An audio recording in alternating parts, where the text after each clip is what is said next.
Hello दोस्तों, तो ये है हमारा पार्ट सेकंड वर्क पार एनर्जी का। तो इस पार्ट में हमारे लिए पढ़ना है फॉर्म ऑफ एनर्जी की कितनी तरीके की एनर्जी हो सकती है। इस बोर्ड पर जितनी एनर्जी लिखी है उससे भी ज़्यादा एनर्जी होती है, आपको मानना पड़ेगा। तो कितने तरीके की एनर्जी हो सकती है हमारी? Solar energy, heat energy, light energy, hydro energy, nuclear energy, chemical energy, wind energy, electrical energy, geothermal energy, sound energy, mechanical energy, magnetic energy and so on. मतलब हमारी एनर्जी बहुत ज़्यादा तरीके की हो सकती है। There are many form of energies. ठीक है, हमारे लिए पता नहीं है इतनी तरीके की एनर्जी हो सकती है। मतलब केवल यहाँ लिखी है, उससे भी ज़्यादा बहुत तरीके की हमारी एनर्जी होती है, ये आपको पता होनी चाहिए। तो ये बात होगी हमारी फॉर्म ऑफ एनर्जी। तो हमें इसी में जो हमारी मेन है, हमें सबसे ज़्यादा मेन किस चीज़ के लिए पढ़ना है? वो है हमारी मैकेनिकल एनर्जी। क्या पढ़ना है भैया? मैकेनिकल एनर्जी के लिए। तो भैया मैकेनिकल एनर्जी क्या होता है? और जो हमारी मैकेनिकल एनर्जी होती है वो फर्दर टू पार्ट्स में डिवाइडेड होती है। पहली होती है हमारी डिवाइड पोटेंशियल एनर्जी में। किस में होती है भैया? पहला पार्ट इसका क्या होता है? पोटेंशियल एनर्जी में। और सेकंड पार्ट क्या होता है भैया? काइनेटिक एनर्जी में।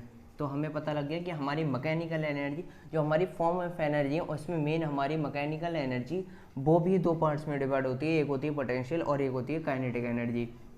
ठीक है, तो सबसे पहले हमें पढ़ना है कि हमारी मैकेनिकल एनर्जी क्या होती है। उसके टाइप्स के बारे में हम बाद में पढ़ेंगे। तो सबसे पहले पता होना चाहिए हमारी मैकेनिकल एनर्जी होती क्या।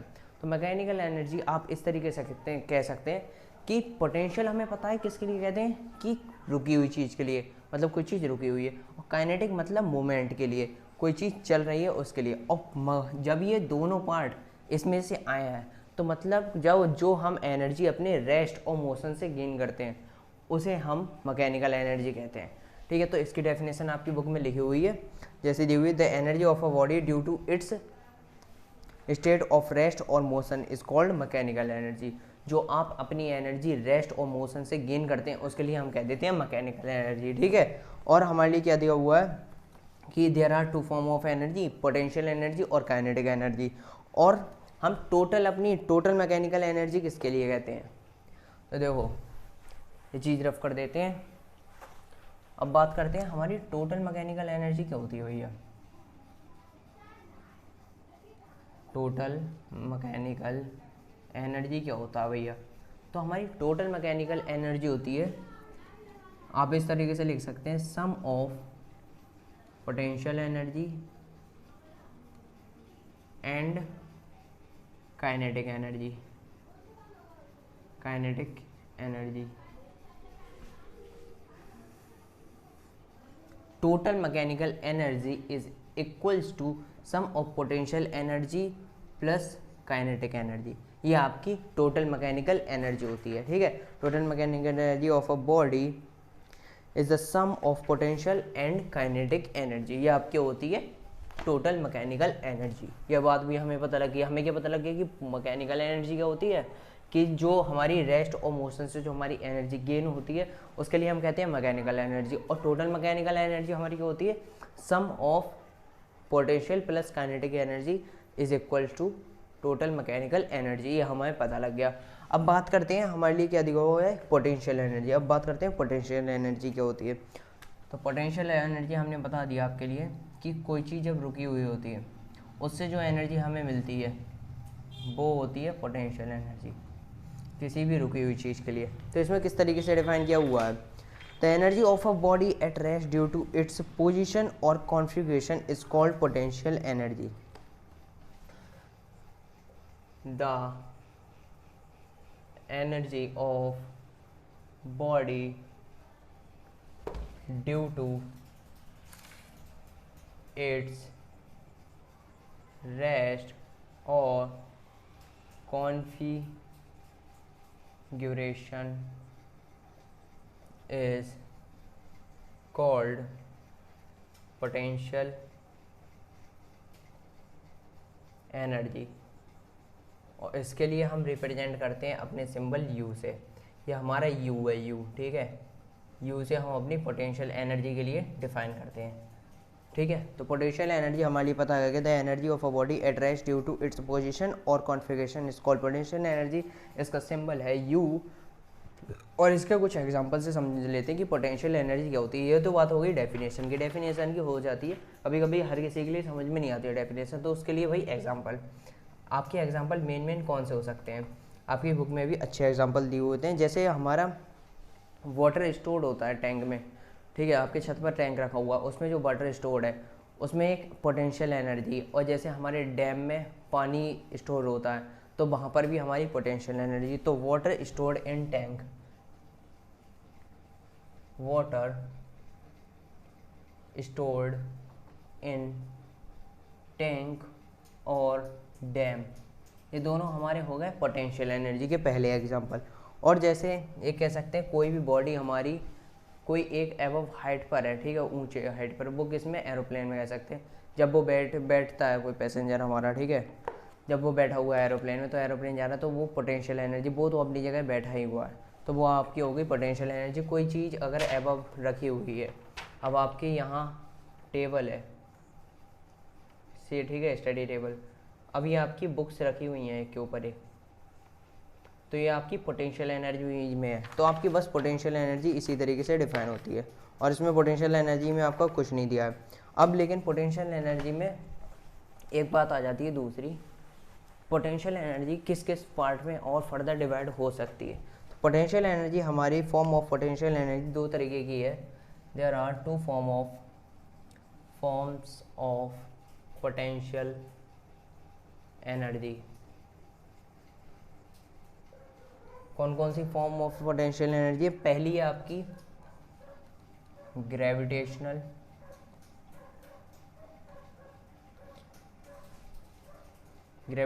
Potential energy. तो भाई पहले ये इसी के लिए समझ लेते हैं कि भैया ये ग्रेविटेशनल पोटेंशियल एनर्जी आखिर होती क्या है। हमने लिख तो लिया, अभी ये होती क्या है। तो देखो, the potential energy of a body due to the force of attraction of earth. जब हमारी अर्थ किसी भी ऑब्जेक्ट पर अपना फोर्स लगाती है, ठीक है, अब जैसे अभी हमने बात की थी अपने एक एग्जांपल की, आपका मान लो वाटर टैंक में स्टोर्ड है छत के ऊपर, तो ग्रेविटी उस पर लगातार अपना फोर्स ऑफ अट्रैक्शन लगा रही है, ठीक है, उस पर अट्रैक्ट कर रही है, वाटर के लिए ग्रेविटी लग रही है, तो वो हो गई हमारी gravitational potential energy. The potential energy of a body due to the force, the potential energy of a body due to the force of attraction of earth on it। मतलब किसी भी ऑब्जेक्ट, जो हमारा ऑब्जेक्ट ऊपर है, मतलब हमारी ये ग्राउंड है, अब ग्राउंड से ऊपर ये ऑब्जेक्ट हमारे यहाँ रखा हुआ है, ठीक है, तो इस ऑब्जेक्ट पर जो भी ग्रेविटेशनल फोर्स लगेगा, जो भी फोर्स लगेगा वो ग्रेविटेशनल फोर्स हो गया हमारा, ठीक है। तो इसी तरीके से आप ग्रेविटेशनल फोर्स समझ सकते हैं।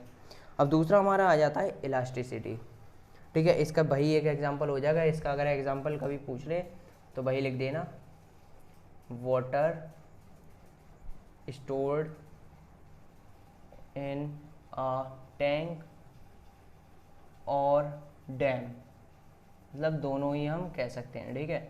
हमारा जो वाटर स्टोर्ड है एक टैंक में या डैम में, अगर वाटर स्टोर्ड है वो हमारा आ जाएगा ग्रेविटेशनल पोटेंशियल एनर्जी में। तो ये तो बात होगी हमारी ग्रेविटेशनल पोटेंशियल एनर्जी की। अब बात करते हैं अपने दूसरे एग्जांपल की, जैसे वो दूसरे टॉपिक की, ये दूसरा टॉपिक क्या है, इलास्टिक पोटेंशियल एनर्जी। ये क्या होता है भैया?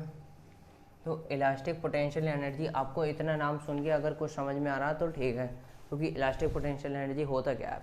इलास्टिक पोटेंशियल एनर्जी आप इस तरीके से समझिए, आपके पास एक है बॉल, ठीक है, छोटी बॉल ले लो या बड़ी बॉल, आपने उस बॉल को प्रेस किया, ठीक है, फोर्स लगाया उसके पास, जब आपने ऐसे बॉल बीच में ले ली और उसके लिए खूब तेज दम से अपनी प्रेस कर लिया, ठीक है, प्रेस करने के बाद जो उसके शेप और साइज में भाई चेंज आया, और वापस से जब वो ठीक हुई तो उसमें जो भाई तिगड़म बिगड़म होती है, उसके लिए हम कहते हैं अपनी इलास्टिसिटी, इलास्टिक पोटेंशियल एनर्जी, ठीक है। तो क्या कहते हैं उसके लिए? इलास्टिक पोटेंशियल एनर्जी कहते हैं उसके लिए। तो इसमें किस तरीके से डेफिनेशन दी हुई है, the potential energy of a body is deformed state due to change in its shape और साइज, मतलब डिफॉर्म्ड, इसमें मेन कीवर्ड क्या है, इलास्टिक पोटेंशियल एनर्जी में जब आप डेफिनेशन लिखेंगे तो इसका मेन वर्ड ये जरूर लिखेंगे कि डीफॉर्म्ड, मतलब दोबारा से फॉर्म होना। अब आपके पास वही बात की बॉल थी, अब आपने एक फोर्स इधर से लगाया, आपके ये हाथ है, ठीक है, एक फोर्स इधर से, जब इधर से आपने अपनी गोल बॉल पर यहाँ फोर्स लगाया तो ये बॉल कुछ इस शेप की हो जाएगी, कुछ इस शेप की, ठीक है, एग के शेप की। तो क्यों हो गई, तो जब इस पर फोर्स लगा तो इसके शेप, इसमें क्या क्या चेंज आया, इसके साइज़ में और इसके शेप में चेंज आया। तो उसी की वजह से जो हमारी एनर्जी हुई इलास्टिक पोटेंशियल एनर्जी।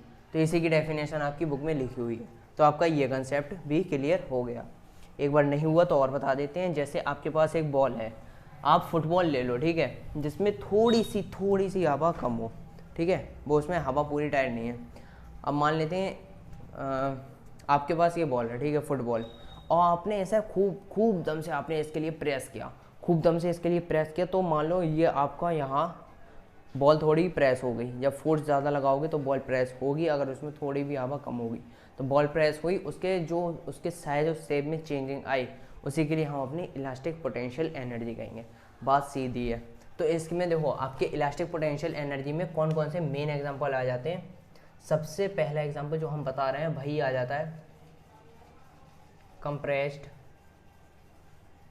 बॉल। सबसे मेन देखो, आप कोई सा भी नहीं लिखोगे, अगर केवल एक ये एग्जाम्पल लिख जाओगे, बहुत अच्छा एग्जाम्पल है, ठीक है। आपके अगर बोर्ड में पूछ ले कि इलास्टिक पोटेंशियल एनर्जी का एक एग्जाम्पल दे दो, तो आप ये वाला बहुत आराम से लिख सकते हैं कि कंप्रेस्ड बॉल। एक जब हम बॉल के लिए कंप्रेस करते हैं तब हमारी जो है उसका साइज और शेप चेंज हो जाता है। और इन्होंने एक और एग्जाम्पल अच्छा दिया हुआ है, स्ट्रेच इलास्टिक बैंड। जो हमारे बैंड होते हैं गर्ल्स के लिए बताओ, इलास्टिक बैंड जो होता है, जो उसके लिए हम प्रेस करते हैं, ठीक है, वो हो गया एक हमारा। और हमारे लिए देखो दो चीज़ें मेन फार्मूले मान लो इनके लिए, आप जो अभी हम न्यूमेरिकल करेंगे उनमें यूज़ होंगे ये दोनों फार्मूले। कौन कौन से फार्मूले हैं, जब आपके देखो न्यूमेरिकल में कहे कहीं भी, चाहे वो घुमा के भी ये बात कह सकता है, the gain in potential energy, the gain in potential energy, तो इसमें आपके लिए कौन सा फॉर्मूला यूज़ करना है। गेन और लूज के लिए अलग अलग फॉर्मूले दे हुए हैं। तो जब आपका कहे the gain in potential energy, तो आपको फॉर्मूला लगाना है mg(h2 - h1)। ये चीज़ें जो आपकी यहाँ लिखी हैं सारी आपके न्यूमेरिकल में गिवन होंगी जब आपका कहे द गेन इन पोटेंशियल है। जब हमने पोटेंशियल एनर्जी गेन की तब हमने ये फॉर्मूला लगाया, और जब हम लगाएंगे the loss in potential energy, जब हम अपनी पोटेंशियल एनर्जी का लॉस करेंगे तो हमारा फॉर्मूला ये हो जाएगा, आगे का पीछे, पीछे का आगे, h1 - h2। इसमें हमारा था कि h2 - h1, इसमें है h1 - h2। ये आपके इम्पोर्टेंट फॉर्मूले हैं, इसी वजह से मैंने ये लिखवा दिए। और आपका वैसे जो आपका है मैकेनिकल एनर्जी का फॉर्मूला, वो मतलब पोटेंशियल एनर्जी का फॉर्मूला है, वो है mgh, ठीक है। ये अगर पूछ ले तो उसके लिए पोटेंशियल एनर्जी का फॉर्मूला हमारा mgh। तो हमें ये पता लग गया जब गेन इन पोटेंशियल एनर्जी होगी तो हमारा आएगा mgh2 - h1, और जब लॉस इन पोटेंशियल एनर्जी आएगा तो mgh1 - h2। उधर h2 - h1, इधर h1 - h2। ये आपके होगी पोटेंशियल एनर्जी के फॉर्मूले जो इम्पोर्टेंट थे। अब बात कर लेते हैं अपने काइनेटिक एनर्जी की। तो काइनेटिक एनर्जी तो आपकी आ गई अब काइनेटिक एनर्जी। तो काइनेटिक एनर्जी में भैया आप क्या समझते हैं। काइनेटिक एनर्जी हमने अभी पहले ही बता दिया कि पोटेंशियल एनर्जी, रुकी हुई एनर्जी, और काइनेटिक एनर्जी मतलब कोई मोशन वाली बॉडी, उसकी जो एनर्जी हम गेन करते हैं उसके लिए हम कहते हैं काइनेटिक एनर्जी। तो भाई हमारी काइनेटिक एनर्जी किस तरीके से हम डिफाइन कर सकते हैं। तो बात करते हैं काइनेटिक एनर्जी के बारे में। The energy possessed by a body which is in motion. जब हमारी बॉडी कोई मोशन में होती है उससे जो एनर्जी हम पोजेस करते हैं वो हमारी काइनेटिक एनर्जी हो जाती है। अब जैसे इसमें आपकी डेफिनेशन अलग तरीके से लिखी हुई है, the energy of a body due to it state of motion is called its kinetic energy, मतलब वही है। और इसका बस सिंबल आपके लिए मेन इंपॉर्टेंट है, याद रखना, इसका सिंबल है के, ठीक है। पोटेंशियल एनर्जी का हमारा था यू सिंबल, इसका सिंबल है हमारा के। ये बात इसकी एग्जाम्पल होगी। और इसके मेन एग्जाम्पल क्या हैं, ठीक है, एग्जाम्पल मेन कौन से हैं इसके, मेन एग्जाम्पल आप इसके कौन से लिख सकते हो। हमें लिखना है अब अपनी काइनेटिक एनर्जी। काइनेटिक एनर्जी में हम अपना कौन सा एग्जाम्पल ले सकते हैं सबसे ज़्यादा, कि जब हम अपना एक हैमर से एक नेल के लिए जब वॉल में ठोकते हैं, मतलब ये आपकी नेल हो गई, ठीक है, इस पेंसिल के लिए मान लेते हैं नेल है, ये आपका हैमर है, और अपने हैमर से जो ये काइनेटिक एनर्जी लगाई यहाँ, ठीक है, the energy possessed by a body which in motion, जो हम यहाँ एनर्जी वो गेन करेंगे इस हैमर से, ठीक है, यहाँ पर हमने अपने यहाँ किट किट किट किट करके अपनी नेल पूरी हमने बॉल में अंदर कर दी, ठीक है, तो हमारी जो एनर्जी हुई वो हमारी काइनेटिक एनर्जी। इसका आप ये एग्जांपल लिख सकते हैं, हैमर से जब हम अपनी नेल के लिए बॉल में ठोकते हैं तो वो हमारा हो गया एक पहले काइनेटिक एनर्जी का, और दूसरा हमारा क्या हो सकता है, दूसरे बहुत सारे, ठीक है, पहला दूसरा। अब काइनेटिक एनर्जी के बाद चलिए कोई भी मूविंग चीज़, कोई भी चीज़ चल रही है, जैसे हम कह सकते हैं विंड, वो भी कैसी, मूविंग विंड, जैसे कंटिन्यूसली साइकिलिंग, साइकिल राइडिंग लिख दो, सी साइकिल राइडिंग एक मूविंग चीज़ है, मतलब कोई भी आप कोई भी एग्जांपल इसमें वो लिख सकते हो, बहुत सारे एग्जांपल इसके हो सकते हैं काइनेटिक एनर्जी के, बहुत सारे एग्जांपल कि आपकी कोई भी चीज़ अगर मूव कर रही है वो चीज़ आप इसमें काइनेटिक एनर्जी के एग्जांपल में आप लिख सकते हैं बहुत ही आसानी से। तो हमें इसमें दो मेन क्या पढ़ना था, काइनेटिक एनर्जी की डेफिनेशन होगी हमारी, सिंबल पता होने चाहिए हमारे लिए क्या होता है, और इसके 2 या 3 एग्जाम्पल आपके मेन। अब बात करते हैं इसमें जो मेन टॉपिक आता है कि एक्सप्रेशन ऑफ काइनेटिक एनर्जी। देखो हमें भी पता है कि अपनी काइनेटिक एनर्जी किस किस चीज़ पर डिपेंड करती है। हमारी काइनेटिक एनर्जी जो है वो डिपेंड करती है मास पर और वेलोसिटी पर। किस किस पर डिपेंड करती है, मास और वेलोसिटी पर हमारी काइनेटिक एनर्जी डिपेंड करती है, इन 2 चीज़ों पर मेन, ठीक है। इसके लिए भी आपके 2 एग्जाम्पल दिए हुए हैं, अच्छे वाले एग्जाम्पल दिए हुए हैं। पहला एग्जाम्पल उनमें से है, इस तरीके से है, तो यह हम केवल आपके लिए ऐसे ही समझा सकते हैं, लिखने का कोई फ़ायदा नहीं है। पहला एग्जाम्पल हो गया आपका कि आपके लिए दिया हुआ है, आपके पास 2 बॉल हैं, पहली बॉल है आपकी, ठीक है, ये वो बॉल हैं जो आप खेलते हैं स्टम्पर की, जिसके लिए गए थे बॉल। एक बॉल है आपकी बॉल नंबर 1 और बॉल नंबर 2, इसका वेट जो है वो है 40 ग्राम, इसका वेट जो है वो है 200 ग्राम। अब कहा गया है आपके एग्जाम्पल में, मान लो इन दोनों बॉल के लिए आपने लिया, अब एक यहाँ पर लगा है शीशा, जिसके लिए आप मिरर भी कह सकते हैं, जिसके लिए आप मिरर नहीं कहें वो ही ज़्यादा ठीक है, ग्लास कह सकते हैं, गिलास, ठीक है। यहाँ पर एक गिलास लगा हुआ है, किसी की विंडो है, ये उसका गिलास है जो आंटी आपके लिए बॉल क्रिकेट खेलने से मना करती हैं, ये उनका गिलास है। इसके साथ अब क्या होगा वो आपको पता लग गया होगा कि ये 2 बॉल है हमारे पास, और हमने 2 बॉल यहाँ फेंकी, ठीक है, इक्वल स्पीड से, लेकिन यहाँ क्या है, जो हमारी स्पीड दोनों में कांस्टेंट रहेगी, दोनों में स्पीड जो है कांस्टेंट है, स्पीड में कोई चेंज नहीं है। जो बंदा बहुत ही ज़्यादा गुस्से में था उस आंटी से, जिस आंटी ने क्रिकेट खेलने के लिए मना किया, उसी के घर के सामने ये बंदा जाके इक्वल स्पीड में एक लेता है पहले 40 ग्राम की बॉल, और ये आंटी का मिरर, अब वो सॉरी ग्लास, ठीक है, जो बाहर विंडो पर लगा, इसने अपनी उतनी ही स्पीड से पहले पहली बॉल मारी, कुछ नहीं हुआ, बहुत गुस्सा है इसके लिए कि मैंने इतनी दम लगाई।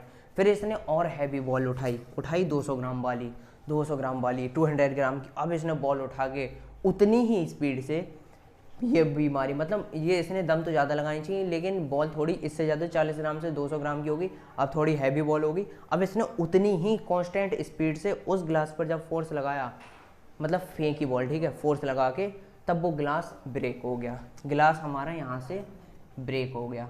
तो इससे हमें क्या समझ में आया कि हमारी काइनेटिक एनर्जी, पहले इसका एग्जाम्पल कि मास पर डिपेंड करती है, वो किस तरीके से डिपेंड करती है। अभी हमने आपके लिए बताया कि पहले बंदे ने शुरू में पहले 40 ग्राम की बॉल ली, उस 40 ग्राम की बॉल के लिए उतनी ही पहले ही स्पीड से, पहले उसने मानो उसने मारी अपनी बॉल, कोई भी एक कांस्टेंट स्पीड ले लो, उस स्पीड से उसने इस गिलास पर बॉल फेंक के मारी, यहाँ बॉल फेंकी और ये जाके इसमें लगी, उससे कुछ नहीं हुआ, उसके लिए और ज़्यादा गुस्सा आई, उसने फिर 200 ग्राम की बॉल उठा के फिर दोबारा उतनी ही स्पीड से जब यहाँ गिलास पर मारा, गिलास टूट गया। तो इससे क्या पता लगता है कि जो हमारी काइनेटिक है वो मास पर डिपेंड करती है, काइनेटिक एनर्जी हमारी मास पर डिपेंड करती है। और दूसरा इसका एग्जांपल इस तरीके से दिया हुआ है कि मान लो अगर दोनों बॉल का जो वेट है वो हम इक्वल ले लेते हैं। अब यहाँ हम बात करेंगे वेलोसिटी की। मास की हमारे लिए पता लगी कि मास किस तरीके से काइनेटिक एनर्जी पर डिपेंड करता है। अब वेलोसिटी की बात कर रहे हैं तो हमने ली, ये भी 100 ग्राम की बॉल है हमारी और इसका भी वेट जो है 100 ग्राम, दोनों बॉल हमारी 100 ग्राम की हैं। अब ये वही आंटी का ग्लास आ गया, आंटीज ग्लास, ये वही आंटी का ग्लास है भाई, ठीक है। अब फिर बंदा दूसरा आया, फिर दूसरी आंटी के यहाँ गया, ठीक है, वो भी मना कर दी थी। अब ये दोनों अपनी बॉल लेके गया, जब इसने, ठीक है, फोर्सफुली पहले एक बॉल ये मारेगा, पहली मान लो बॉल ए है, इसके लिए जेंटली और इसके लिए फोर्सफुली। ये आपको काइनेटिक एनर्जी यहाँ समझाई जा रही है, एग्जांपल देगी। पहली बॉल आपकी, ball number A, ball number second, weight पहली बॉल का 100, दूसरी बॉल का भी 100, स्पीड इस बार कांस्टेंट नहीं रहेगी स्पीड के लिए, इसलिए हम यहाँ से कट कर देंगे। अब यहाँ हमारी कांस्टेंट या अलग क्या चीज़ है, कांस्टेंट यहाँ कुछ नहीं है, कांस्टेंट केवल यहाँ वेट है, वेट यहाँ 100 ग्राम, यहाँ भी 100 ग्राम। अब समझना, पहली बॉल जेंटली, दूसरी बॉल फोर्सफुली, मतलब पहली बॉल बंदा ले जाता है, वो सोचता है इन आंटी का दूसरे वाले का लोकल ग्लास है, अच्छा ग्लास नहीं है, इसकी क्वालिटी अच्छी नहीं है, ये टूट जाएगा। अब इसने पहले आराम से बॉल फेंक के मारी, ठीक है, ग्लास नहीं टूटा। फिर इसने दूसरी बार फोर्सफुली, इसने सोचा बस दूसरी बॉल मुझ पर यही बची है, पहली तो गई आंटी के घर, अब दूसरी बॉल बची है, वो मुझे पूरी फोर्स करके इनका ग्लास तोड़ना ही तोड़ना है। अब इसने पूरी दम लगा के अपनी फोर्सफुली इस बॉल यहाँ मारी शीशे पर और यहाँ ये भी ग्लास कर गया हमारा ब्रेक, ठीक है। तो यहाँ हमारे लिए दूसरी क्या चीज़ समझ में आई कि हमारी वेलोसिटी पर काइनेटिक एनर्जी डिपेंड करती है, क्योंकि पहली की वेलोसिटी उसने हल्की सोची कि उनकी क्वालिटी अच्छी नहीं है ग्लास की, तो उसने हल्की वेलोसिटी से, मतलब बहुत ही आराम से फेंक के मारी, इसलिए नहीं टूटा, वेलोसिटी उस बॉल की कम थी। दूसरी बॉल ने उसने फोर्सफुली फेंक के मारी तो उसकी वेलोसिटी ज़्यादा थी, तो उनका ग्लास टूट गया। तो ये हमारे लिए समझ में आ गया कि मास पर और वेलोसिटी पर हमारे जो है किस तरीके से काइनेटिक एनर्जी डिपेंड करती है। तो बहुत ही अच्छी तरीके से आपको ये एग्जांपल समझ में आ गया होगा। अब बात करते हैं अपने आगे, इसका मेन फार्मूला क्या है, ये भी बहुत ज़रूरी है क्योंकि ये आगे यूज़ होगा। काइनेटिक एनर्जी का हमारा फार्मूला है 1/2 mv², और यहाँ हम पूरी तरीके से लिख सकते हैं kinetic energy is equal to 1/2 mass into velocity का होल स्क्वायर। मतलब काइनेटिक एनर्जी हमारी मास इंटू v² और kinetic energy 1/2 m velocity square. तो इस तरीके से आपका ये फार्मूला आपका दिया हुआ है बुक में, इसके लिए आप दो लोग देख लें। काइनेटिक एनर्जी का फार्मूला है, आगे जाकर न्यूमेरिकल में हम यूज़ करेंगे इसी के लिए, इसलिए आपके लिए ये बता दिया। अब बात करते हैं अपने अगली वर्क एनर्जी थ्योरम। ये ज़्यादा कुछ हार्ड नहीं है, ईजी है, इसके लिए भी डिस्कस कर लेते हैं। Work energy theorem. तो वर्क एनर्जी थ्योरम हमारी क्या कहती है, When a force is applied in the direction of a moving body, the body accelerates and its kinetic energy increase। मतलब कुछ समझ में नहीं आया लेकिन आप समझा रहे हैं। मान लो अगर कोई बॉडी हमारी यहाँ, कोई बॉडी नहीं, आप यहाँ एक फुटबॉल लो, ठीक है, फुटबॉल का एग्जाम्पल हमें अच्छा लगता है, ठीक है, फुटबॉल का ये एग्जाम्पल ले रहे हैं। यहाँ एक बंदे ने ये फुटबॉल यहाँ किक की, अब ये बॉल 2 मीटर पर सेकेंड बहुत तेज से यहाँ गई। अब इसने दूसरे बंदे के लिए यहाँ पास की थी, जब ये बॉल जा रही तो बहुत तेज़ी से यहाँ बढ़ के यहाँ तक पहुँची। अब यहाँ खड़ा था दूसरा बंदा, ठीक है, वो भाग के आया और उसने इस बॉल के लिए यहाँ से किक किया। बॉल जा रही थी 2 मीटर पर सेकेंड। ध्यान से सुनना कि हम इसमें वर्क एनर्जी थ्योरम में समझाना क्या चाह रहे हैं। पहली बॉल बंदे के पास थी, पहला बंदा, पहली बॉल उसने किक किया, 2 मीटर पर सेकेंड से बॉल आगे भागी। अब बॉल जब आगे भागी 2 मीटर पर सेकेंड दूसरे बंदे के पास पहुंची, दूसरे बंदे ने बिना बॉल रोके, ध्यान से सुनना, बिना बॉल रोके आगे किक कर दी। बॉल जा रही थी, लगातार बॉल आगे बढ़ रही थी और बंदे ने अपने दिमाग में कैलकुलेशन लगाया कि जितनी देर में अपना पैर उठा के इस पर किक करूंगा वो कितनी आगे बढ़ जाएगी। तो उसने अपने ठीक टाइम पर पैर उठा के यहाँ किक किया और बॉल 2 मीटर पर सेकंड जाने की वजह से और 1 मीटर पर सेकंड मतलब और बॉल की स्पीड बढ़ गई। तो वर्क एनर्जी थ्योरम भी हमारी यही समझाना चाहती है कि the increase in the kinetic energy of the body is equal to the work done by the force acting on the body।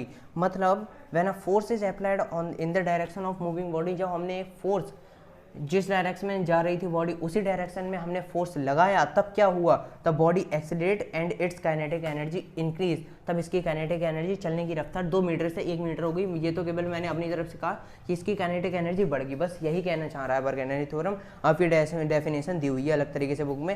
The energy in kinetic the increase in kinetic energy of a body is equal to the work done by the force acting on the body. बस ये समझाना चाह रहा है। तो आप इसके लिए किस तरीके से लिख सकते हैं, तो आपने क्या करा, work done is equals to, work done किसके बराबर हो जाएगा हमारा, चेंज इन काइनेटिक एनर्जी। हमारा वर्क डन किसके बराबर हो जाएगा, चेंज इन काइनेटिक एनर्जी। जितना काम हमने मतलब जितनी काइनेटिक एनर्जी चेंज करी वो हमारा वर्क डन हो जाएगा। आपको बहुत अच्छी तरीके से एग्जांपल से समझ में आ गया होगा। अब बात करते हैं अपने दूसरी बात कि फॉर्म ऑफ काइनेटिक एनर्जी। हमारी कितनी तरीके की काइनेटिक एनर्जी होती है, फॉर्म्स ऑफ काइनेटिक एनर्जी। ये हमारी काइनेटिक एनर्जी जो होती है अभी बात कर रहे हैं वो कितने तरीके की होती है, ये हमारी बेसिकली 3 तरीके की होती है, ट्रांसलेशनल, सेकंड हमारी रोटेशनल और थर्ड हमारी जो होती है वाइब्रेशनल।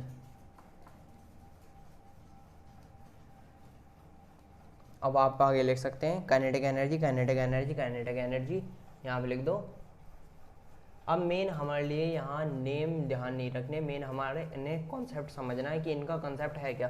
ट्रांसलेशनल काइनेटिक एनर्जी क्या होती है, देखो, the motion of a body in straight line path is called linear motion. Translational motion हमने पहले चैप्टर में अपना पढ़ा था, पहली डेफिनेशन हमारी ये थी, ठीक है।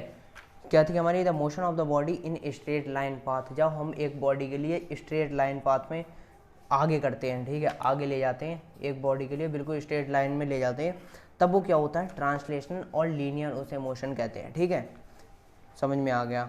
अब and kinetic energy of the body due to its motion is called translation energy.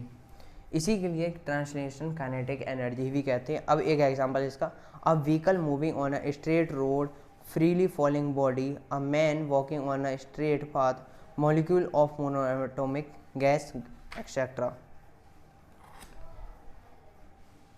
ठीक है, अब इसमें क्या कह रहा है कहना क्या चाह रहा है, जब एक आदमी वॉक कर रहा है एक सड़क पर, तब एयर में प्रेजेंट जो बहुत ही छोटे छोटे मोनो एटॉमिक मॉलिक्यूल हैं वो भी इससे टकरा के वो भी वाइब्रेशन कर रहे हैं, बिल्कुल लीनियर मोशन में। बस यही बताना चाह रहा है। अब दूसरा rotational, the motion of the body around an axis और अ फिक्स्ड एंड।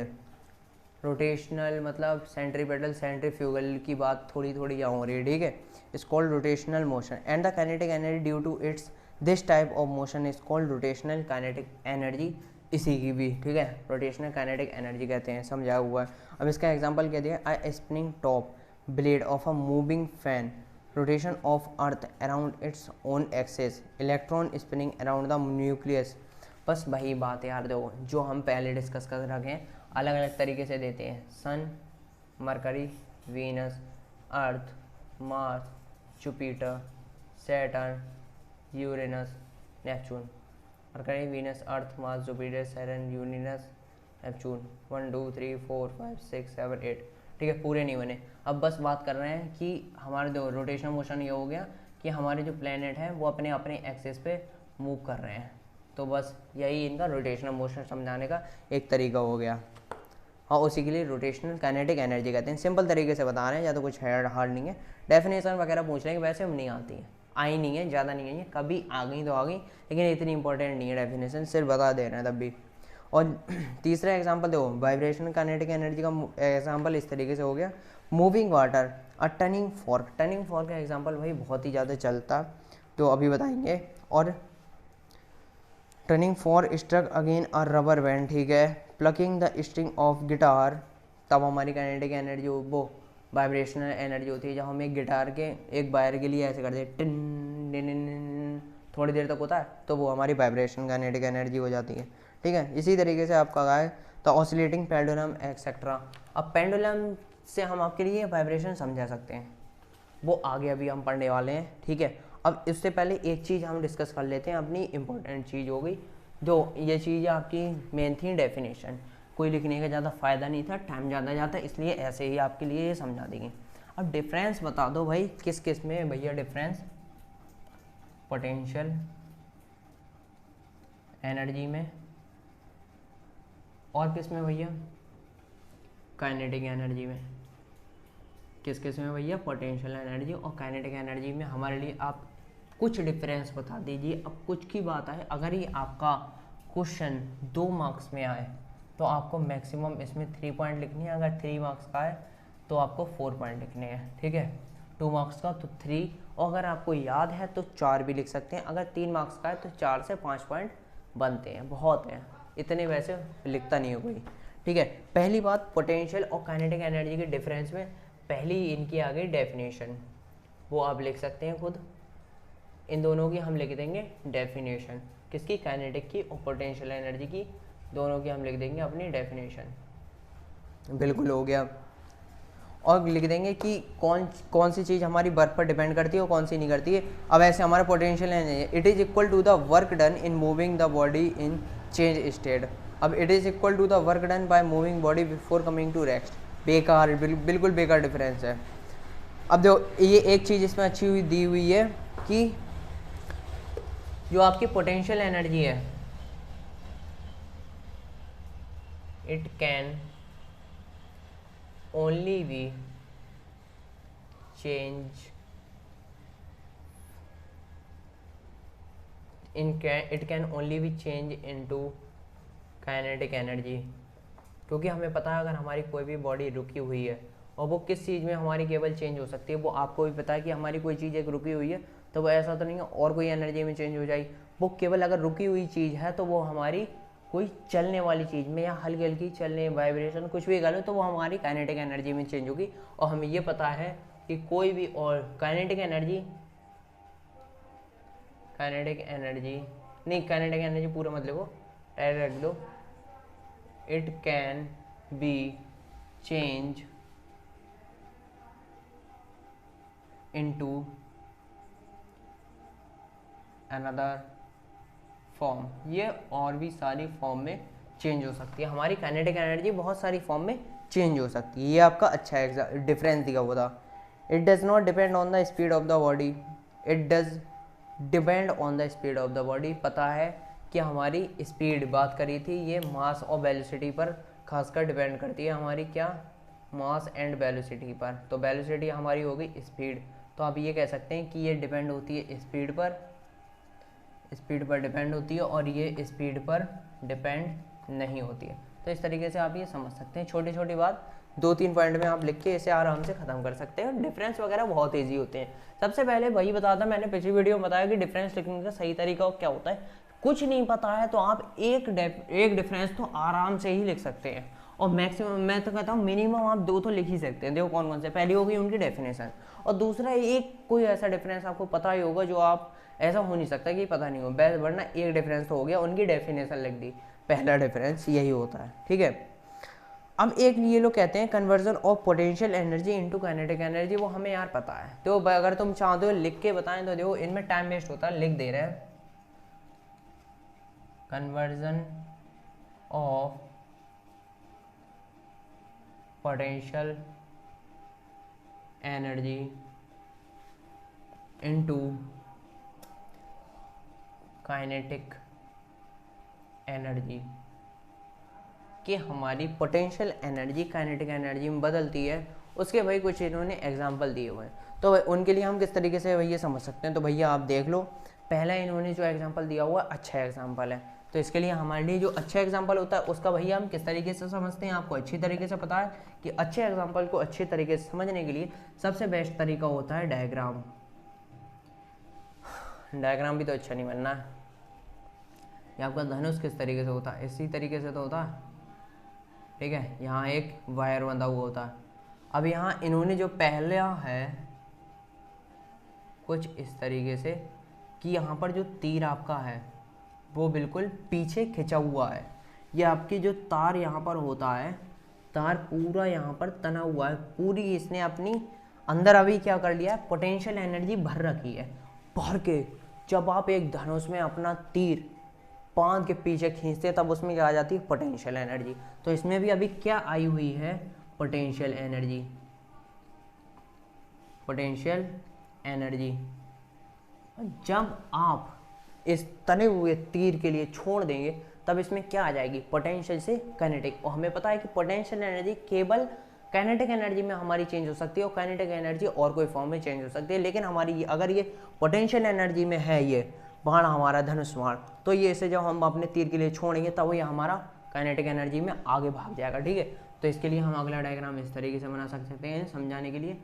तीर निकल चुका है और तीर हमारे यहाँ पहुँच गया, तीर ज़्यादा बड़ा हो गया, तीर हमारे यहाँ पहुँच गया, ये बिल्कुल अपनी जो स्ट्रेट पोजीशन में थी उसी में आ गया, ये हमारा बाया है, ठीक है। कुछ इसी तरीके का धनुष बाण होता है। डायग्राम अच्छा नहीं बना, उसके लिए तुम लोग देख लेना, ठीक है। तो हमारा ये पहला एग्जाम्पल हो गया स्ट्रेंथ, वो इसके लिए कहते हैं। अब हमारा दूसरा हो गया कंप्रेस्ड स्प्रिंग। कंप्रेस्ड स्प्रिंग अच्छा एग्जाम्पल। कंप्रेस्ड स्प्रिंग का हम यार बनाने के लिए चलो यार एक बार दिखा दे रहे हैं।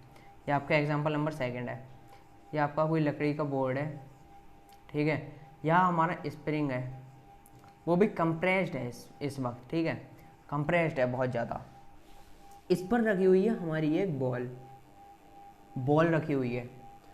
अब यहाँ पर भैया हमारे लिए पता है कि अगर हम बात कर रहे हैं पोटेंशियल से काइनेटिक एनर्जी में, तो ये हमारी हो गई पोटेंशियल एनर्जी, यहाँ पर हो जाएगी हमारी काइनेटिक एनर्जी। जो हमें कंप्रेस्ड स्प्रिंग मतलब एक स्प्रिंग हमारा फ्रीली है, अभी ये स्प्रिंग यहाँ पर हमारा फ्री हो गया। फ्री स्प्रिंग आपको कुछ इसी तरीके से दिखता है, फ्री स्प्रिंग है और हमारी बॉल है अब हवा में। वो कैसे भैया, इतना यार इतना बेसिक तरीका है, 10th क्लास के बच्चे आराम समझ जाते हैं कि जब हम एक अपने स्प्रिंग को फ्रीली रखते हैं तब वो इस तरीके से उठा हुआ रहता है, पूरा उठा हुआ। अब हम अगर स्प्रिंग पे अपने यहाँ कंप्रेस करके यहाँ बॉल रख देंगे और बॉल पर फोर्स लगा देंगे, ठीक है। जब हम ऐसा करते भी हैं, कभी स्प्रिंग लेके आते हैं और उस पर कोई चीज़ रख के फिर छोड़ दें तब चीज़ ऊपर उड़ती है। ऐसे ही यहाँ बॉल लेके आए और बॉल के लिए यहाँ दबाया तो यहाँ हमारा स्प्रिंग नीचे चला गया। अब नीचे मतलब सिकुड़ गया और नीचे चला गया, बोर्ड के सिकुड़ गया। अब जब हमने बॉल छोड़ी तभी एक संग ये स्प्रिंग ऊपर आया और बॉल हमारी एक संग पोटेंशियल से काइनेटिक एनर्जी में, पोटेंशियल से ये स्प्रिंग अपना पूरी अपनी पोजीशन ले ली और बॉल हमारी यहाँ से नीचे थी और यहाँ से यहाँ उड़ के आ गई। तो हमारी यहाँ स्प्रिंग में अभी पोटेंशियल एनर्जी है, बाद में जब छोड़ देंगे रिलीज होगा तब ये हमारी काइनेटिक एनर्जी में चेंज हो जाएगा। ये आपका अच्छा हो गया। और जब हम बात करते हैं अपने वाटर स्टोर की, हमने काफ़ी बार लिख रखा है कि स्टोर्ड वाटर इन टैंक और डैम। जो हम अपने वाटर के लिए टैंक में स्टोर करते हैं, मतलब जब अपनी कोई भी टैप नहीं खुली होती तब वो पोटेंशियल एनर्जी में होती है। जब आप टैप अपनी खोलते हैं तब एक प्रेशर के साथ वो नीचे आती है, किसकी वजह से, ग्रेविटी की वजह से। पहले वो पोटेंशियल एनर्जी में थी, बाद में वो बाद में काइनेटिक एनर्जी में। ऐसे ही जब हमारे डैम में पानी रुका हुआ होता है तब वो पोटेंशियल एनर्जी अपनी एक जगह पर रुका हुआ होता है, वो हल्का हल्का इधर उधर बढ़ना वो नहीं माना जाता है, वो पोटेंशियल एनर्जी में। जब वो उसके लिए डैम के लिए खोलते हैं तब आपने देखी होगी रफ्तार, उसके लिए कहते हैं असली रफ्तार। तब पानी जब यहाँ से ओपन होते हैं डैम, हमारे डैम ओपन हुए और पानी की निकलने की जो स्पीड होती है भाई साहब आप देखना बहुत अच्छी होती है। यहाँ पर हम ज़्यादा ही कुछ डेप्थ में चले गए, इतना कुछ नहीं यार, बस मेन पॉइंट अपने डिस्कस करने थे। तो हमें पता लग गया कि पोटेंशियल एनर्जी को हम अपनी काइनेटिक एनर्जी में किस तरीके से चेंज कर सकते हैं। और आपको एक डेफिनेशन तो रटी हुई होगी जो हम बताने जा रहे हैं। कौन सी बताने जा रहे हैं? Conservation of energy. ये आपके जुबान पर अगर नहीं रटी हुई है तो इसे रट लो, बहुत आसान डेफिनेशन है और बहुत ही काम की डेफिनेशन है, इसलिए बता रहे हैं। Energy can neither be created nor can be destroyed, it can only be change from one form to another form. जैसे हमने आपको बताया कि काइनेटिक एनर्जी होती है हमारी, वो केवल चेंज की जा सकती है, मतलब हाँ पोटेंशियल एनर्जी केवल हमारी काइनेटिक एनर्जी में चेंज की जा सकती है, लेकिन काइनेटिक एनर्जी और भी कई अलग अलग तरीके से अलग फॉर्म में चेंज की जा सकती है। तो हमारे मेन मोटिव क्या होता है इस टॉपिक का मेन मोटिव क्या है कि हमारी एनर्जी दो, ना तो हम एनर्जी बना सकते हैं ना हम एनर्जी के लिए डिस्ट्रॉय कर सकते हैं। अब देखो भाई एनर्जी को बना क्यों नहीं सकते हैं, हमने तो एनर्जी भाई बनाई नहीं, एनर्जी की फॉर्म चेंज हो गई थी उस वक्त जब आपने एक कंप्रेस स्प्रिंग में अपनी बॉल यहाँ पर रखी थी, तब वो थी हमारी पोटेंशियल एनर्जी। ठीक है, आपने कोई एनर्जी बनाई नहीं थी, वो एनर्जी पहले से ही थी, लेकिन किस फॉर्म में थी, पोटेंशियल एनर्जी में। जब हमने स्प्रिंग के लिए रिलीज़ किया तब वो आ गया अपना काइनेटिक एनर्जी में। ये बात आपको होनी चाहिए पता, और नहीं पता थी तो अब पता लग गई होगी। कहीं आपके मन में ये डाउट नहीं आता हो कि एनर्जी को हम बना सकते हैं। हम एनर्जी को बिल्कुल नहीं बना सकते, हम केवल एनर्जी को चेंज कर सकते हैं। किस फॉर्म में, इस फॉर्म से उस फॉर्म में, मतलब कोई सी भी एक दूसरी फॉर्म से चेंज हो सकती है, लेकिन बन कभी नहीं सकती है। ठीक है, तो इससे आप समझ गए होंगे कन्वर्जन ऑफ एनर्जी। डेफिनेशन लिखी हुई है, बता भी दी, रट लेना। ठीक है, रटने की वैसे ज़रूरत नहीं है, ईजी डेफिनेशन है बहुत ज़्यादा। अब आपका एक अच्छा सा टॉपिक आता, उसके लिए भाई बिल्कुल डिस्कस करेंगे, application of law of conservation of energy to a simple pendulum.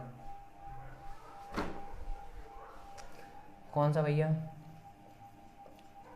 Application of law of conservation of energy of a pendulum. अब आगे नहीं लिख रहे, application of law of conservation of energy of a pendulum. ठीक है, हम एक अपने पेंडुलम, बॉब जिसे कहते हैं बॉब, ठीक है, जो बॉल नीचे हुई बंधी हुई थी, अब उसके लिए हम डायरेक्ट डायग्राम बना के दिखाते हैं, ज़्यादा बोलते नहीं है।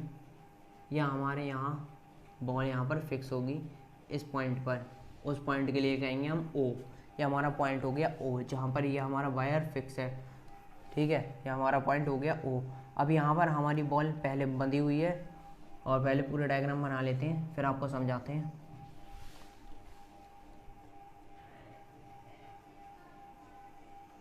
ठीक है, अब हमारे लिए इससे कुछ समझ में आया कि हमारे पास एक बॉब है, ये हमारा कोई बॉब नहीं है। यहाँ पर अगर आप यहाँ समझ रहे हो तो यहाँ लिख देते हैं हम ओ, ठीक है, छोटा करके, या ओ, ABCD वाला ओ है। अब यहाँ हमें समझना है conversion of energy potential to kinetic, या kinetic to potential, kinetic potential होगी नहीं, पोटेंशियल टू काइनेटिक एनर्जी होगी। अब हमारे पास ये वायर है, यहाँ टेंशन फोर्स लग रही है इस वायर पे, या हमारा आ गया पेंडुलम जिसके लिए ये बॉब कहते हैं। यहाँ बॉब जो हमारी बॉल होती है, इस बॉल के लिए हम पहले यहाँ उठा के लाए। ठीक है, बॉल पकड़ी हमने, बॉल के लिए जब हम यहाँ उठा के यहाँ लेके आए, यहाँ हमारी अभी क्या है, पोटेंशियल एनर्जी कितनी है, पोटेंशियल एनर्जी हमारी क्या है, यहाँ mgh है। और यहाँ हमारी काइनेटिक एनर्जी क्या है, काइनेटिक एनर्जी भी क्या हमारी कुछ है, काइनेटिक एनर्जी यहाँ 0, क्योंकि बॉल यहाँ पर अभी रुकी हुई है, हम यहाँ बॉल लेके आए। अब हम जब यहाँ बॉल यहाँ से उठा के यहाँ लेके आए पहले, फिर हमने जब बाद में बॉल रिलीज़ की, ठीक है, तो रिलीज़ करके जब बॉल यहाँ से केवल यहाँ नहीं रुकेगी, यहाँ जाएगी। ठीक है, और यहाँ पर फिर हमारी क्या हो जाएगी, जब यहाँ से यहाँ आएगी तब मेन यहाँ इसी पॉइंट पर हमारे लिए क्या देखना है कि हमारी जो पोटेंशियल एनर्जी है वो 0 हो जाएगी, और काइनेटिक एनर्जी हमारी मोशन में आ जाएगी। तो काइनेटिक एनर्जी के लिए हम अपने क्या लिख देंगे, काइनेटिक एनर्जी जब हमारी मोशन में आ जाएगी तो उसके लिए हम लिख देंगे mgh। और जब हमारी बॉल यहाँ से लेके फिर हम यहाँ लेके गए, फिर हमारी यहाँ पर पोटेंशियल एनर्जी mgh हो जाएगी और काइनेटिक एनर्जी 0। और ये बाद में, और एक बात और, जितनी बॉल के लिए हम पहले यहाँ लेके आए, जितनी डिस्टेंस अगर इसने यहाँ 5 सेंटीमीटर डिस्टेंस कवर की, तो यहाँ भी ये 5 सेंटीमीटर ही डिस्टेंस कवर करेगी, इक्वल डिस्टेंस कवर करेगी। यहाँ लेके आए यहाँ, अगर हम अपने एयर के फ्रिक्शन को नेगलेक्ट कर दें, ठीक है, नहीं माने, तो हमारे ये बॉब बिल्कुल इसी तरीके से, पहले हम बॉब लेके आए, यहाँ गया, बॉब लेके आए, तब यहाँ पोटेंशियल एनर्जी हमारी कुछ हाइट पर थी, लेकिन पोटेंशियल एनर्जी की तो mgh, यहाँ पर काइनेटिक एनर्जी हमारी नहीं 0 थी, क्योंकि हमारी बॉल यहाँ एक जगह रुकी हुई थी, तो काइनेटिक एनर्जी हमारी 0 हो गई।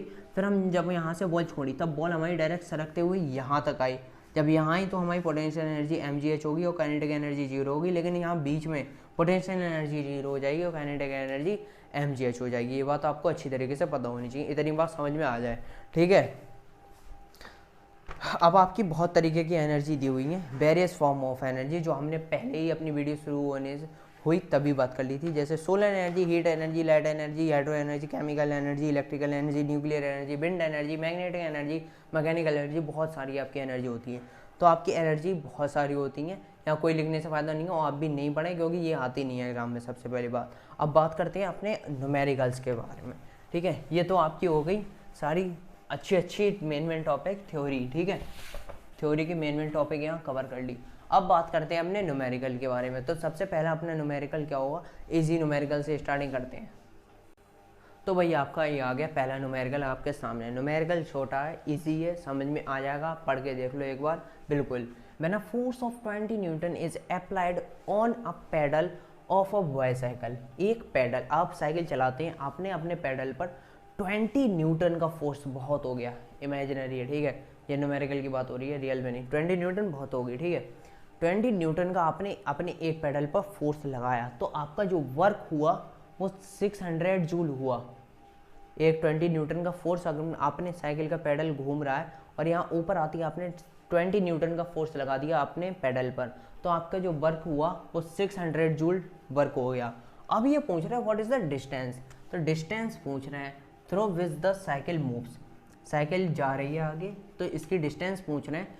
20 न्यूटन फोर्स लगाने के बाद जो हमारा 600 जूल वर्क हमारा प्रोड्यूस हुआ, वो वर्क हुआ हमारा, उसमें कितनी डिस्टेंस हमारी कवर हुई, कितनी डिस्टेंस कवर हुई। तो इससे आप वर्क जूल क्यों दिया है भाई यहाँ वर्क की, क्योंकि हमें पता है ऐसा unit of work is joule. तो इससे हम रिलेट कर सकते हैं, हमारे लिए क्या गिवन है, पहला न्यूटन और जूल। तो हमारे लिए देखो, सबसे पहले न्यूमेरिकल में हम हमेशा बता दें कि क्या चीज़ पहले लिखा करो, गिवन, और मैथ में भी इसी तरह जब भी तुम क्वेश्चन का सॉल्यूशन करो तो गिवन चीज़ें पहले लिख लो।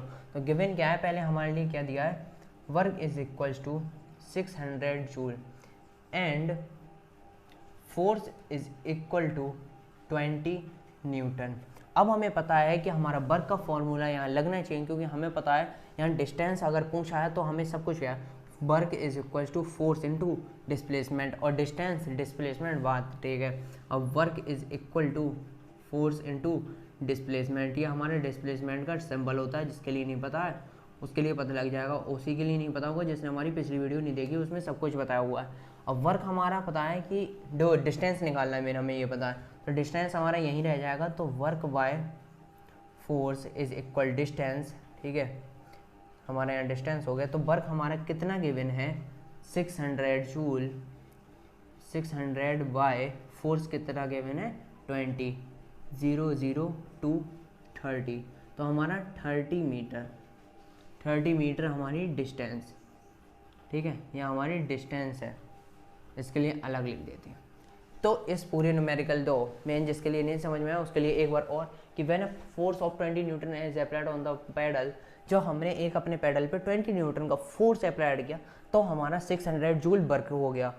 गिवन है क्वेश्चन में कि हमारा 600 जूल वर्क कंप्लीट हो गया। अब पूछ रहे हैं कि डिस्टेंस बता दो भैया, तो हमें पता है कि हमें दो इस पूरे न्यूमेरिकल से क्या समझ में आ रहा है कि वर्क का फॉर्मूला लगना चाहिए। क्यों लगना चाहिए, क्योंकि वर्क पता है, फोर्स पता है, तो डिस्प्लेसमेंट पूछ रहे हैं, तो work is equals to force into displacement, और गिवन हमारे लिए क्या है कि वर्क गिवन है, फोर्स गिवन है, और डिस्प्लेसमेंट निकालना, work equal force into displacement, displacement निकालना था, तो फोर्स यहाँ डिवाइड में चला जाएगा, वर्क बाय फोर्स, तो वर्क बाय 600 बाय 20 हमारा आ गया 30 मीटर। तो इस तरीके से आपका ये पहला न्यूमेरिकल बहुत ही ईजी तरीके से हो गया। अब बढ़ते हैं अपने सेकेंड न्यूमेरिकल की तरफ।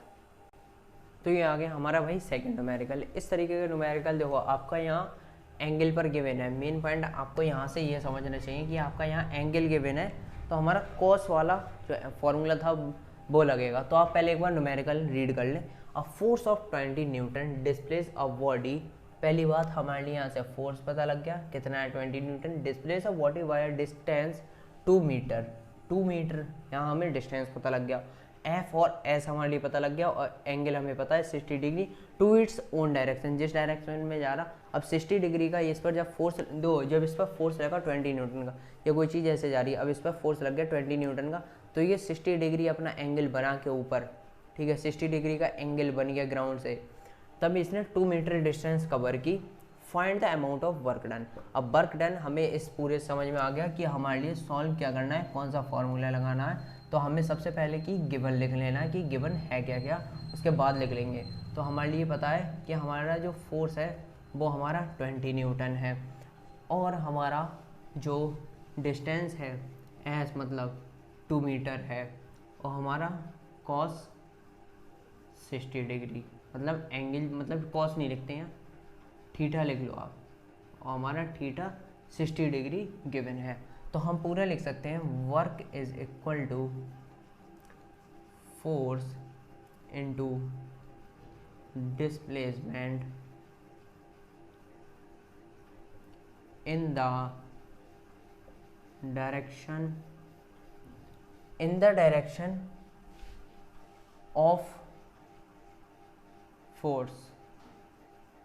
ठीक है, तो हमें क्या समझ में आ गया कि इसका फॉर्मूला क्या होगा, work is equal to force into displacement into cos theta. तो यहाँ अपनी वैल्यू रखते जाएंगे, वर्क फाइंड करना है, फोर्स गिवन है 20 न्यूटन, और हमारी डिस्टेंस गिवन है 22 मीटर, और डॉट कॉस थीटा। अब यहाँ अपनी कॉस थीटा की वैल्यू भी रख लेंगे, सॉरी कॉस 60 डिग्री। और हमें पता है कि कॉस 60 कितना होता है, तो हम यहाँ अपना सॉल्व कर सकते हैं। वर्क इक्वल 20 इंटू 2 इंटू 1/2, क्योंकि हमें ये पता होनी चाहिए कि कॉस 60 डिग्री की जो वैल्यू होती है 1/2 होती है, ये आपको पता होनी चाहिए। तो यहाँ हमने 1/2 लिख ली। अब यहाँ 2 से 2 कैंसिल हो गया, तो हमारा जो है वर्क एज निकल के आया जो 2 जूल। ये आपको लिखना ज़रूरी है लास्ट में। तो इससे हमारे लिए दो एक बार और समझ लेते हैं, हो सकता है नहीं आया हो, एक बार समझ में कोई बड़ी बात नहीं है। सबसे पहले क्या समझो, a force of 20 Newton, force पता लग गया इतनी बात से। Displace of what wire, distance पता लग गया 2 मीटर। फोर्स डिस्प्लेसमेंट 2 चीज़ पता लग गई, एंगल पता लग गया 60 डिग्री है, तो 3 चीज़ें पता लग गई। और हमारे लिए लास्ट में कह रहा है find the amount of work done. तो वर्क डन फाइंड करना है, तो हमें वर्क का फॉर्मूला पता है, force into work is equal force into displacement into cos theta. तो हमारे लिए क्या है, जो हमारा फोर्स लगा है उसी डायरेक्शन में लगा है, जिस डायरेक्शन में वो डिस्प्लेसमेंट उसी डायरेक्शन में हुआ है फोर्स के डायरेक्शन में। तो हमने सारी अपनी वैल्यू रख ली, फोर्स 20, हमारी डिस्टेंस 2 मीटर, कॉस 60 की वैल्यू हमें पता है कि 1/2 होती है। तो वर्क इक्वल 20 इंटू 2 इंटू 1/2, 2 से 2 कैंसिल, हमारे आ गया वर्क इक्वल 20 जूल। और जूल मीटर सेंटीमीटर ये लिखना बहुत ज़रूरी है, ये आपकी इंपॉर्टेंट बात हो जाती है। ठीक है, तो इस तरीके से आपके इजी न्यूमेरिकल हैं, ज़्यादा हार्ड नहीं है और इजी ही आते हैं। ठीक है, तो बढ़ते हैं अपने अगले न्यूमेरिकल की तरफ, न्यूमेरिकल नंबर 3। तो देखो आपका ये थर्ड तरीके का न्यूमेरिकल किस तरीके का हो सकता है। तो सबसे पहले हम न्यूमेरिकल पर अपने ध्यान देते हैं और सॉल्व करते हैं। तो न्यूमेरिकल में क्या कह रहा है, अ बॉडी ऑफ मास 5 kg, यहाँ मास की बात हो गई, वो फॉर्मूला नहीं लगेगा, 5 kg मास है, taken from a height 10 metre to 20 metre. आपकी कोई बॉडी यहाँ 10 मीटर पर पहले थी, यहाँ पर कोई आदमी था, अब यहाँ इसे 10 मीटर से ऊपर 20 मीटर पर ले जाया गया। अब ये आदमी यहाँ पर है, यहाँ इसकी डिस्टेंस होगी यहाँ 20 मीटर। तो 10 मीटर से 20 मीटर तक यहाँ एक बॉडी ले जाएगी। Calculate the increase in potential energy. अब इतना आपको सुन के कुछ समझ में आ जाना चाहिए, इंक्रीज से आगे, इंक्रीज इन पोटेंशियल एनर्जी। इसके लिए हमने आपके लिए एक स्पेशल फार्मूला बताया था पोटेंशियल एनर्जी समझाते वक्त कि जब आपका, अब पहले गिवन लिख लेते हैं, जब आगे बात करेंगे गिवन क्या है। और हमारी एक चीज़ और मेन गिवन की है कि टेकन जी इक्वल 10 मीटर पर सेकेंड, मतलब ग्रेविटी हमें लेनी है 9.8 नहीं लेनी है, 10 मीटर पर सेकेंड लेनी है। तो गिवन हमारे लिए क्या है 5, क्या मास है गिवन, m इक्वल 5, और h1 हमारी हाइट 1 कितनी है 10 मीटर, और h2 हमारी कितनी है 20, और हमारे लिए क्या कहा है कि g इक्वल 10 मीटर पर सेकेंड। ठीक है, ये हमारे लिए 4 चीज़ें गिवन है। और हमने अभी क्या बात कर रहे थे कि जब हमारा इंक्रीज इन पोटेंशियल एनर्जी जब भी होगा, तब हमने आपके लिए कोई एक स्पेशल फार्मूला बताया था कि ये फार्मूला आपको याद रखना है, जो कि है mg h2 - h1। ये फॉर्मूला आपका तभी यूज़ होगा, हमने बताया था, जब इंक्रीज इन पोटेंशियल एनर्जी। अब इसमें आप एक चीज़ अगर हो सकता है आपके मन में डाउट आ जाए तो बात कर लेते हैं कि इंक्रीज इन पोटेंशियल एनर्जी। अब कुछ बच्चों के मन में आ जाएगा कि पोटेंशियल एनर्जी का इंक्रीजमेंट कहाँ से होगा। जब आपकी बॉडी पहले यहाँ 10 मीटर पर थी, यहाँ पर कोई बंदा था, अब उसके लिए हम यहाँ 20 मीटर इसके ऊपर लिया है, 20 मीटर के ऊपर, तब यहाँ मान लो इस पर पहले ग्रेविटी लग रही। एक एग्जांपल ले लेते हैं, ठीक है, मान लो, मानना ही पड़ेगा, यहाँ पर पहले ग्रेविटी लग रही 10 मीटर पर सेकेंड, ठीक है, अब यहाँ ग्रेविटी लगेगी 20 मीटर पर सेकेंड। केवल मानने के लिए कहा है, समझाने के लिए। तो इस पर पोटेंशियल एनर्जी हमारी बढ़ गई, क्योंकि पोटेंशियल एनर्जी पहले कम थी, मतलब हाइट कम थी तो ग्रेविटी थोड़ी कम, अब यहाँ और ऊपर पहुँच गया तो ग्रेविटी ज़्यादा। केवल समझाने के लिए बताया है, ठीक है। तो हमारी जितनी ऊंची डिस्टेंस होगी हमारी पोटेंशियल एनर्जी उतनी बढ़ जाएगी, ठीक है, ये बात आपको ध्यान रखनी है। तो हम अपना यहाँ लगा सकते हैं फॉर्मूले से कि mg(h2 - h1), तो m हमारे पास गिवन है 5, g हमारे लिए गिवन है 5 × 10, h2 - h1, h2 हमारे पास कितना है 20 20 - 10 h1, ठीक है। तो इसे सॉल्व कर लें, 5 × 10 = 50 और इंटू 10, तो हमारे पास आ गया 500 जूल।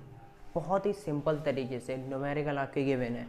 बॉडी का मास दिया है 5 kg, 10 मीटर से 20 मीटर तक उसकी हाइट बढ़ गई, 10 मीटर से 20 मीटर तक हाइट बढ़ गई।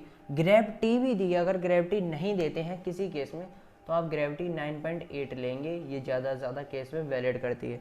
9.8 ग्रेविटी ली जाएगी, अगर 10 दी हुई है तो 10 ले सकते हैं। तो हमें पता है कि m h1 h2, और हमारे लिए फॉर्मूला पता था जब इंक्रीजमेंट ऑफ पोटेंशियल एनर्जी होगी तो हम mg(h2 - h1) लगाएंगे, और उसी के हिसाब से हमने अपनी वैल्यू रख के सब कुछ सॉल्व कर दिया। तो इसी तरीके से आपके इजी यार सारे न्यूमेरिकल के भी दिए हैं, ठीक है। तो अपने बात करते हैं अगले न्यूमेरिकल की तरफ। चलो, जब आपका इस तरीके का क्वेश्चन देते हो तो a body of mass 2 kg fall from a height of 5 metre, 5 metre से कोई बॉडी हमारी गिरी कितने वेट की, 2 kg की, तब हमारे लिए क्या पता है, calculate the energy possessed by it any instant of, और हमारे लिए यहाँ क्या गिवन है कि टेक g = 9.8 मीटर पर सेकेंड। तो सबसे पहले सॉल्व करने से हमें पहले क्वेश्चन समझ लेना है क्या कह रहा है, और दूसरी बात कि जो हमारे लिए सॉल्यूशन करते वक्त सबसे पहली बात हो जाती है कि गिवन लिख लेते हैं। तो हमारे पास गिवन क्या क्या है, मास इक्वल टू g = 9.8 और क्या है h = 5। मेन हमारे लिए गिवन चीज़ें हमने पहले लिख ली। अब बात करते हैं अपने सॉल्व किस तरीके से करेंगे। तो हमें पता है कि इस तरीके न्यूमेरिकल हम किस तरीके से करते हैं, the energy possessed by body at any instant is equal to potential energy, initial potential energy is equal to, यहीं से लिख दे रहे हैं, initial potential energy of body. तो देखो जल्द से जल्द समझ लेते हैं, गिवन लिख लिया, फिर हमारे लिए इसमें पता था कि बताना था, जो हमें बताना था, calculate the energy possessed by it any instant of time. तब हमारे लिए जब ये चीज़ देते थे तो हमारे लिए क्या पता रहता है कि the energy possessed by body at any instant, जब भी हम एनर्जी गेन करते हैं तो वो किसके बराबर होती है, equal initial potential energy of body, initial potential energy. अब यहाँ हम अपनी कौन सा फॉर्मूला पहले यूज़ करेंगे ये बताओ।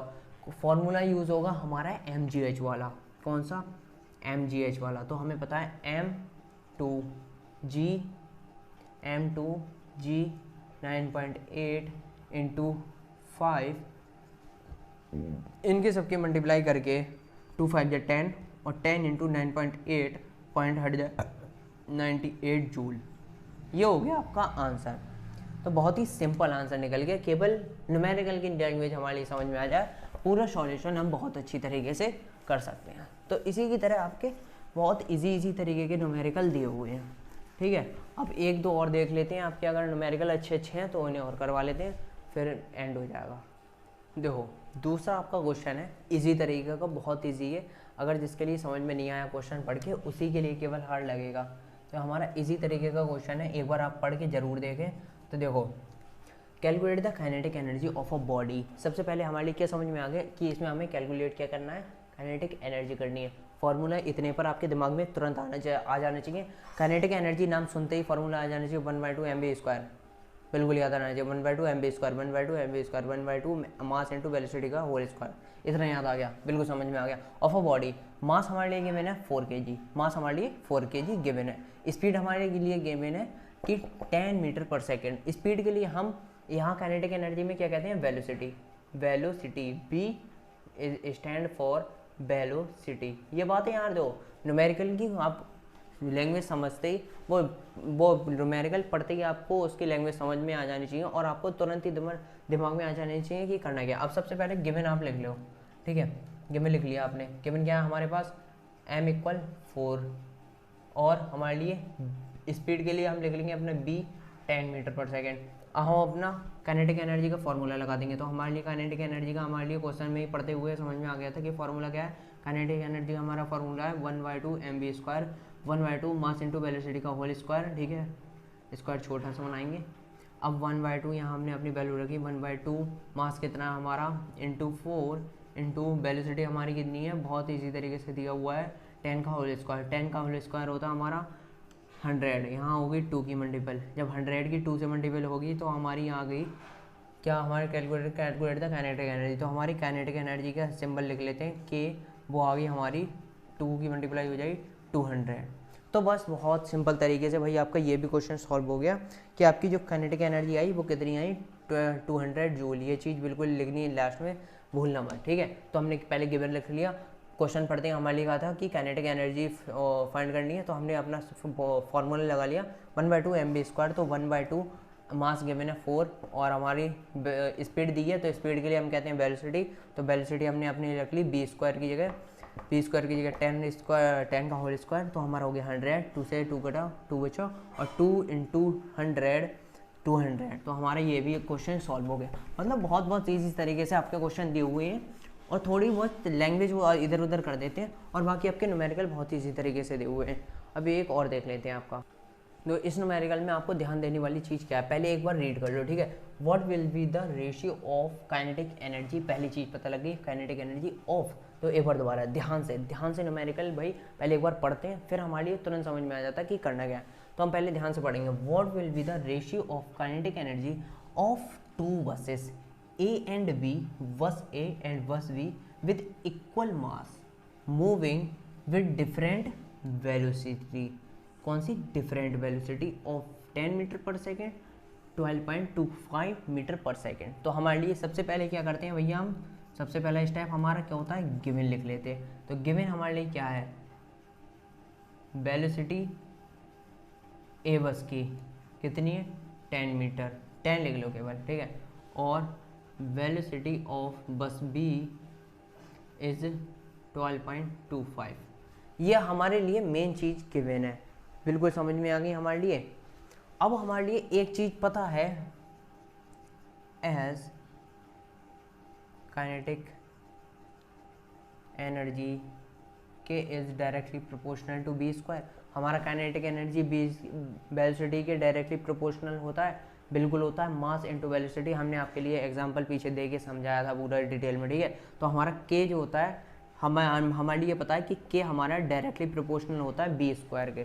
तो उसी के हिसाब से हम ये लिख सकते हैं कि kinetic energy of bus A by kinetic energy of bus B। तो इसके लिए हम क्या लिख सकते हैं, वेलोसिटी ऑफ बस square A velocity square of bus B।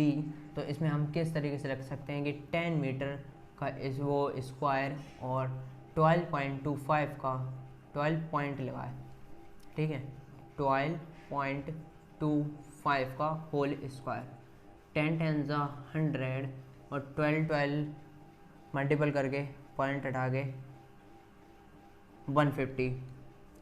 तो 0 0 कैंसिल, 5 3 जा, तो ये हमारे इक्वल में आ गए 2/3। एक बार ध्यान से और सुन लो, फिर समझ में आ जाएगा। What will be the ratio of the kinetic energy, पता लग गया, काइनेटिक एनर्जी फाइंड करनी है, रेशियो वो भी रेशियो 2:3 में आई, ठीक है। ऑफ 2 बसेस, 2 बस है, इससे ये पता लग गया, ए एंड बी उनका नाम है, with equal mass, mass equal है, मूविंग विद डिफरेंट वेलोसिटी, अलग अलग रफ्तार से चल रही हैं। पहली चल रही है 10 मीटर पर सेकंड की, दूसरी चल रही है 12.25 मीटर पर सेकंड की स्पीड से। फिर हमने सबसे पहले जो काम करते हैं, गिवन लिख लिया, velocity of bus A equal 10 metre per second, velocity of bus B equal 12.25 metre per second, और हमारे लिए ये पता है कि काइनेटिक एनर्जी हमारा k is directly proportional to V square. ये हमें पहले ही फॉर्मूले से भी समझ में आता है कि पोटेंशियल एनर्जी का फॉर्मूला होता है 1/2mv²। तो मास और वेलोसिटी के ये k हमारा डायरेक्टली प्रोपोर्शनल m के भी होता है, और k हमारा डायरेक्टली प्रोपोर्शनल v²। ये आपको मेन बात आपको पता होनी चाहिए, फॉर्मूले से ये चीज़ें ड्राइव होती हैं, ठीक है, ये आप समझ जाओगे। अब kinetic energy of A bus, by kinetic energy of B bus B, फिर वेलोसिटी ए की सेकंड की, दोनों की वैल्यू रख के सॉल्व करके हमारा आ गया 2/3। तो इस तरीके का आपका इजी क्वेश्चन ये हो गया। और भी आपके 1-2 क्वेश्चन और इसी तरीके के दिए, और जितने भी क्वेश्चन दिए हुए हैं वो सब इजी हैं। अगर इसके बाद भी आपको कोई न्यूमेरिकल या कोई टॉपिक में अभी भी डाउट रह गया हो तो आप कमेंट करके हमें ज़रूर बता दें, हम आपका आंसर उस कमेंट बॉक्स में ज़रूर दे देंगे, ठीक है। तो आज के लिए इतना ही, थैंक्स फॉर वॉचिंग, जय हिंद।